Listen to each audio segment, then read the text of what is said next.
O que podia ser um Deus? Nós hoje não vivemos num mundo, nós não estamos no cativeiro egípcio. Quem sabe até a maioria dos nossos telespectadores são cristãos e dizem, bem, isso, na realidade esse mandamento não se refere, eu reconheço que existe só um Deus, mas será que alguém pode estar transgredindo o primeiro mandamento, reconhecendo que existe apenas um Deus?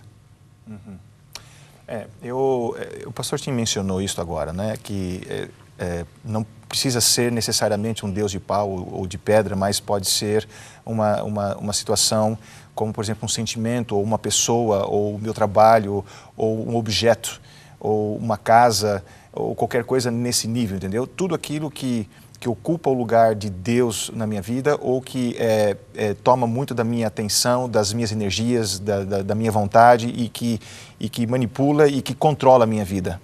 Isso pode ser objeto, pode ser um sentimento, pode ser uma série de coisas, não necessariamente uma divindade em pau ou pedra. É interessante que isso pode se tornar uma pessoa também. Eu vi uma vez um sermão que eu achei muito interessante, onde a pessoa, uma mulher que estava pregando, mencionou que no caso de Abraão, Deus pediu para ele sacrificar o seu filho Isaque, entre outros motivos, obviamente, o fato de que para Abraão o filho da promessa estava se tornando quase que um substituto a Deus.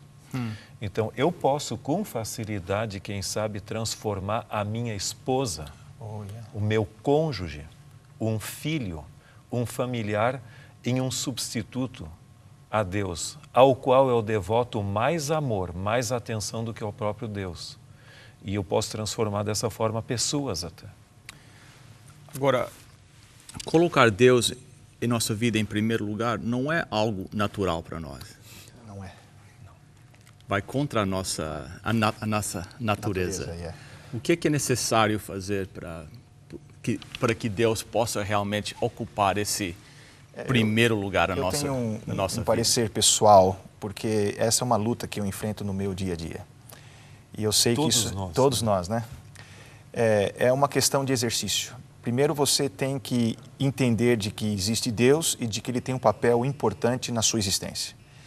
E depois, então, no meu caso, é um exercício diário. Eu tenho que todos os dias, e é o que eu procuro fazer, buscar Deus, adorá-lo, amá-lo, e nas minhas orações, ao falar com Ele, eu digo, Senhor, não me deixa colocar nada no seu lugar, que o Senhor ocupe meu coração. E eu tenho que fazer isso diariamente, é um exercício de fé.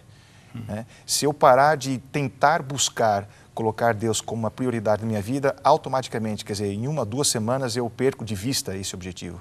É muito difícil você conquistar Deus na sua vida como uma prioridade, mas é muito fácil você perder, porque realmente essa não é a nossa natureza. Alguém disse, certa ocasião, que é muito mais fácil morrer para Cristo do que viver para Ele. Se alguém chegasse com uma arma e dissesse, ou você renuncia à sua fé, ou você morre, talvez muitos de nós escolhêssemos morrer, mas viver dia a dia com Deus, mantendo a prioridade dele na nossa vida, é muito difícil. Não é sem motivo que até Jesus, lá no Sermão da Montanha,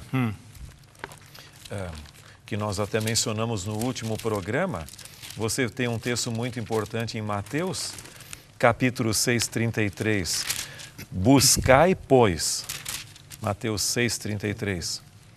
Buscai, pois, em primeiro lugar o seu reino e a sua justiça, e todas essas coisas vos serão acrescentadas. Então, o grande dilema da existência humana é o dilema das prioridades. Certo. E muitas vezes nós permitimos que coisas boas ocupem o lugar das fundamentais, das prioridades. Uma tia me disse certa vez, sabe, que há pessoas que estão tão ocupados com a obra do Senhor que perdem de vista o próprio Senhor da obra. E essa é uma grande tentação. Portanto, o mandamento não é só para o Antigo Testamento. A prioridade de Deus, do seu reino, sua justiça, é enfatizado até Cristo no seu famoso Sermão da Montanha. Interessante. Então, algo bom pode ocupar o lugar de Deus? Lógico, se o diabo chegasse para nós com coisas ruins, muitos de nós não seria óbvio, entraríamos, né? né? Lógico. Não, eu não estou nisso. Mas se ele puder administrar o nosso tempo, ele o fará. Sabe que hoje nós vivemos numa época em que praticamente o amor ao trabalho é muito forte. Mas mais do que o amor ao trabalho, também o amor ao lazer. Nós temos toda uma geração que parece que está perdendo o amor ao trabalho. Está voltada para o entretenimento também. Exatamente. Né? E isso é praticamente um processo, como se diz em inglês, endless. Yes. Você tem tantas tentações que você vem para casa não mais para um culto familiar, para um diálogo com a sua família, mas você fica escravo da televisão, da internet, de tudo mais. Então, nossa geração tem tempo para tudo, menos para Deus. Eu gostaria de fazer um comentário sobre isso, porque ao estudarmos a Bíblia, nós vamos perceber que praticamente Satanás, que originou o mal, ele desobedeceu esse mandamento lá porque ele se colocou no lugar de Deus e queria ser igual a Deus. E ao o mundo ter sido criado e ao Satanás ter levado o mundo a se rebelar contra Deus, hoje praticamente tudo que você encontra na mídia à sua volta enaltece o eu. Você é prioridade, você pode, você quer, você consegue. Entendeu? Então, a mídia, tudo à nossa volta afasta você de Deus e coloca você no lugar de Deus. Então, um dos grandes objetivos de Satanás é fazer você adorar a você próprio. Eu acho que, em última instância, esse é o objetivo dele, é você adorar a você próprio, porque esse foi o problema dele lá. Tem uma autora que menciona o seguinte, que a essência dos ensinos de Cristo é a negação do próprio eu.